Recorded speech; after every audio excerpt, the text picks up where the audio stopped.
Good morning. All India radio और आज सभा के एनालिसिस में आप सबों का स्वागत। दोस्तों, आज जो हम बात करने वाले हैं करप्शन के बारे में कि करप्शन क्या होता है। इससे पहले एक बात आपको बताना चाहता हूं कि कभी भी अपने फैमिली के सदस्यों से दूरी मत बढ़ाना, क्योंकि अगर आप अपने फैमिली को तवज्जो नहीं दोगे, चाहे भाई को, चाहे बहन को, चाहे अपने रिश्तेदार को, तो बाहर का व्यक्ति आपका अपना कभी नहीं हो सकता है। कितना भी कोशिश कर लो, देखो रेयरेस्ट ऑफ रेयर केस अलग चीज़ होता है। फैमिली से कभी दूर नहीं जाना चाहिए, ये ध्यान रखना। देखो छोटी बात है, बहुत इंपॉर्टेंट है। अब आपके सामने एक सवाल रख रहा हूँ, यूपीएससी के द्वारा पूछा गया सवाल यह है कि सर्वाधिक सशक्त लोकपाल भी देश में भ्रष्टाचार नहीं रोक सकता। आपने सवाल समझा? सर्वाधिक सशक्त लोकपाल भी देश में भ्रष्टाचार रोक नहीं सकता। अब एक बात बताओ, इस सवाल का आंसर कैसे आएगा, कैसे लिखोगे? जीएस पेपर 4 में पूछा जा सकता है या जीएस पेपर 2 या 3, जहां भी आप सेट करना चाहो हो सकता है। क्या तथ्यों की जानकारी के आधार पर इसका जवाब देना संभव होगा, या जो मानवाधिकार आयोग है, सीबीसी है या महिला आयोग है, क्या इन सब के द्वारा इस सवाल का जवाब दिया जा सकता है? तो थोड़ा हम संक्षेप में बात करने की कोशिश करेंगे। आपसे एक सवाल पूछता हूं, करप्शन का मतलब क्या होता है? तो आप क्या जवाब देंगे? 10 सेकंड के लिए पॉज करके सोचिएगा, वैसे मैं बताता हूं। नैतिकता के विरुद्ध अगर जाकर कोई कार्य किया जा रहा है तो भ्रष्टाचार है। संवैधानिक मूल्यों के विरुद्ध अगर कोई कार्य किया जा रहा है तो वो भ्रष्टाचार है। आपने टीचर से पढ़ा और टीचर को पैसा नहीं दिया, टीचर ने उल्टा पैसा दे दिया आपको, ये नैतिकता के विरुद्ध है। क्या यह भ्रष्टाचार है? नैतिकता की कोई स्पष्ट परिभाषा नहीं है, परिस्थितियों के आधार पर भी नैतिकता का आधार बदल जाता है। इसलिए तो मैं आपको सिंपल सी बात बताऊं कि भ्रष्ट आचरण तोड़ो, भ्रष्टाचार को तोड़ो, भ्रष्ट जिसका भ्रष्ट आचरण हो, आचरण। अब देखो यहां पर मैंने सवाल क्या किया, सर्वाधिक सशक्त लोकपाल भी देश में भ्रष्टाचार को नहीं रोक सकता। आप समझिएगा। तो मैंने कहा भ्रष्ट आचरण, जिसका आचरण भ्रष्ट हो। तो भ्रष्ट किस तरह का हो? क्या कानून के आधार पर जिसका आचरण मतलब कानून की अवहेलना कर रहा है, क्या वो भ्रष्ट है?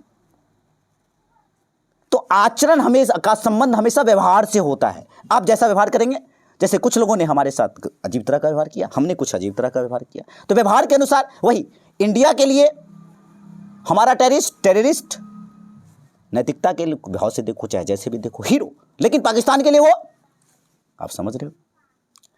तो एक बात ये भी कह सकते हैं भ्रष्टाचार को लेकर कि जो अपने पद का दुरुपयोग करता हो उसे हम क्या कहेंगे? भ्रष्टाचार में शामिल करेंगे। तो क्या जिनके पास पद नहीं है वो भ्रष्ट नहीं है क्या? अब देखो, कुछ मैंने सुना है कि कुछ टीचर ऐसे हैं जो अपना बैनर लगवाते हैं और दूसरा टीचर ऐसा है जो दूसरा टीचर कहता है अपने बच्चों से इनका बैनर फाड़ दो। तो क्या ये जो टीचर कहा इसको, तो इस तरह की घटनाएं होती हैं, ऐसा मैंने कुछ बच्चों से सुना है। कुछ यहाँ के बहुत नामी टीचर हैं, इन लोगों की बातें मैंने सुनी है। तो क्या यहाँ पर ये भ्रष्ट नहीं है? तो संवैधानिक व्यक्ति, पद पर रहने वाला व्यक्ति भी भ्रष्ट हो सकता है और न पद पे रहने वाला व्यक्ति भी भ्रष्ट हो सकता है। परिभाषित नहीं किया जा सकता। लेकिन आपको एक बात बताता हूं, करप्शन का परिभाषा क्या है?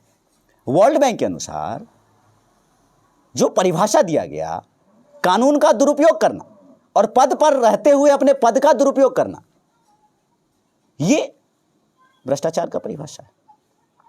अब देखो इस आंसर को कैसे टैकल किया जाएगा। आईपीसी की धारा 161 से 165 तक भ्रष्टाचार को परिभाषित करता है। मैंने कब से कब तक कहा? 161 से 165 तक।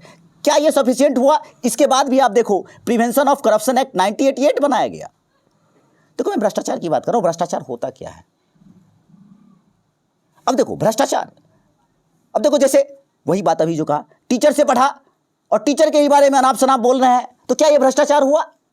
अब देखो एक और बात, क्या भ्रष्टाचार एक पर्यावरणीय समस्या है? यह भी हो गया भ्रष्टाचार।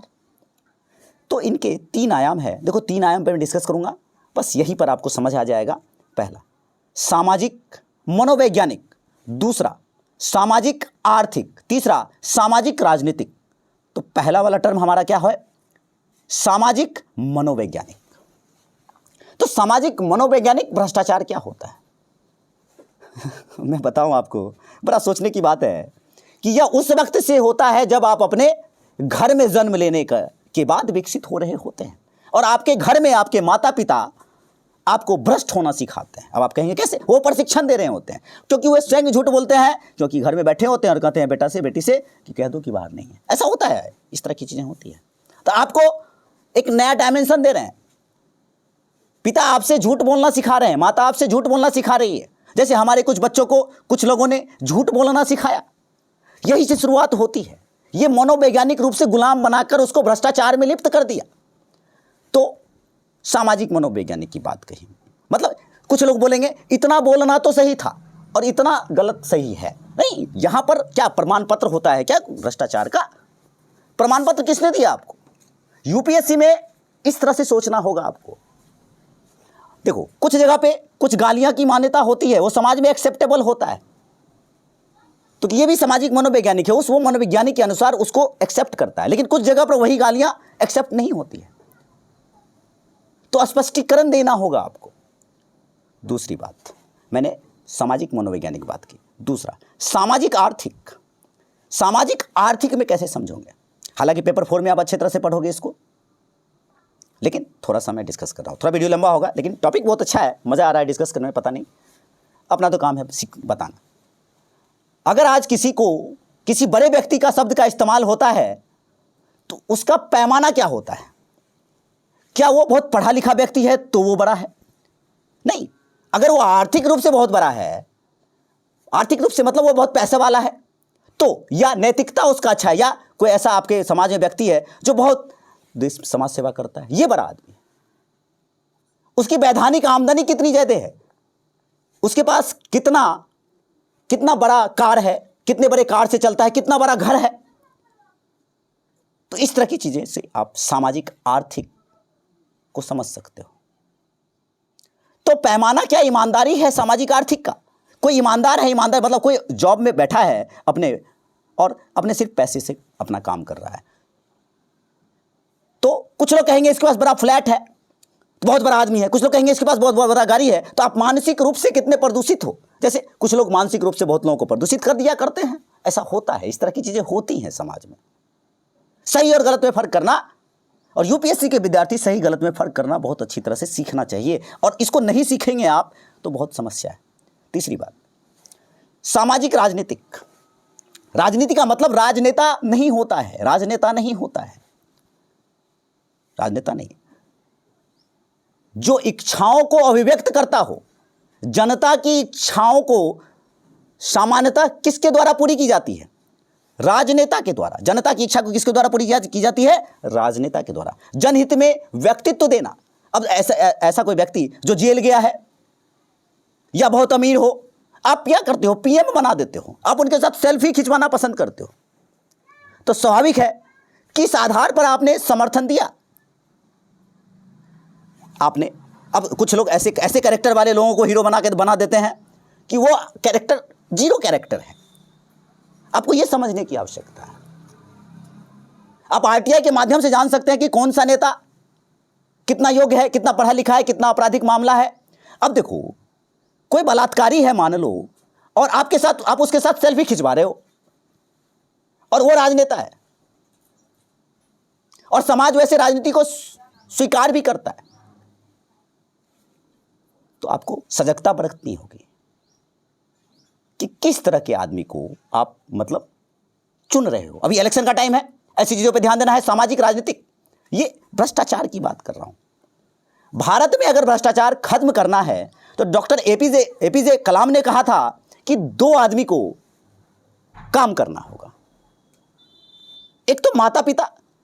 अब कुछ लोग ऐसे जो माता पिता के घर में बैठ करके पिता इतना विश्वास करते हैं, माता इतना विश्वास करती है, मेरा बच्चा तो कुछ नहीं कर सकता है। कुछ गार्जियंस ने तो मुझे भी कहा, मैं भी कहा, वाह कितना भरोसा है, लेकिन वो गलत कर रहे हैं, और ये हकीकत है। ऐसे बहुत सारे घर में देखोगे आप, 125 करोड़ की जनसंख्या के घर में बहुत सारे ऐसे बच्चे या जो भी लोग हैं। तो एपीजे कलाम ने कहा माता पिता को आगे आना होगा। जो घर में गलत सिखा रहे हैं उसको सही सिखाना होगा। तो माता पिता शिक्षित होंगे, भ्रष्टाचार को समझेंगे तब तो। दूसरी बात, शिक्षक। अब जैसे अब जब मैं कुछ आदर्शवादी कार्य करने की कोशिश कर रहा हूँ, मैं कुछ गलत देखता हूँ तो मैं सीधा साइड करके भगा देता हूँ, मैं ऐसा करता हूँ। अब बहुत लोग कहते हैं ये इतना आदर्श थोड़े चलता है, ये इतना सीधा सपाट लोग सीधा। अब टीचर लोग क्या करेंगे, आंख बंद कर लेंगे, बच्चे कुछ भी करे कोई मतलब नहीं है। मैंने ऐसा नहीं करता हूँ। तो टीचर्स को और माता पिता को आगे बढ़ना होगा, प्रशिक्षण देना होगा। देखो आज जरूर हमारी बातें लोगों को बुरी लगती होंगी। मैं क्लास में जब टीचिंग करता हूँ तो मैं सीधा डायरेक्ट बोलता हूँ, बेटा आप गलत है तो गलत है, और सही गलत में विभेद करना सीखना चाहिए आपको। अब देखो उदाहरण के रूप में एक बात बताओ, 315 से 296 का काल जो बीसी का हमारा कार्यकाल था, उस समय कौटिल्य ने अर्थशास्त्र लिखा, और उन्होंने कौटिल्य ने जो अर्थशास्त्र लिखा उसमें 40 प्रकार के भ्रष्टाचार का वर्णन किया, और सबसे बड़ा जो वर्णन किया उन्होंने कहा अगर इंसान को अवसर मिल जाए तो भ्रष्टाचार में तुरंत लिप्त हो जाता है। ये उस समय के समय ऐसा कहा गया। तो भारत में जो भ्रष्टाचार है इसकी प्रकृति को समझना होगा, और प्रकृति समझकर, जैसे 5 प्रकार के लोग होते हैं मैं बताता हूं। जैसे पॉलिटिशियन, ये भ्रष्ट होते हैं। दूसरा ब्यूरोक्रेट्स, भ्रष्ट होते हैं ब्यूरोक्रेट्स। हमारे तो कुछ बच्चे भी ऐसे जो ब्यूरोक्रेट्स बनेंगे आगे जाकर के, अगर बन गए तो पता नहीं क्या करेंगे।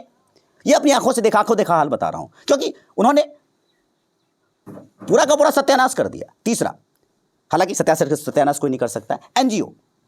पहला पॉलिटिशियन, ब्यूरोक्रेट्स, तीसरा एनजीओ। चौथा अंडरवर्ल्ड के लोग क्या करते हैं, भ्रष्टाचार करते हैं। और पांचवा सामान्य जनता। इस तरह की चीजें होती हैं। अब आप प्रश्न की प्रकृति को समझिए, जिसमें कहा गया सर्वाधिक सशक्त लोकपाल भी भ्रष्टाचार को नहीं रोक सकता, भ्रष्टाचार को नहीं रोक सकता।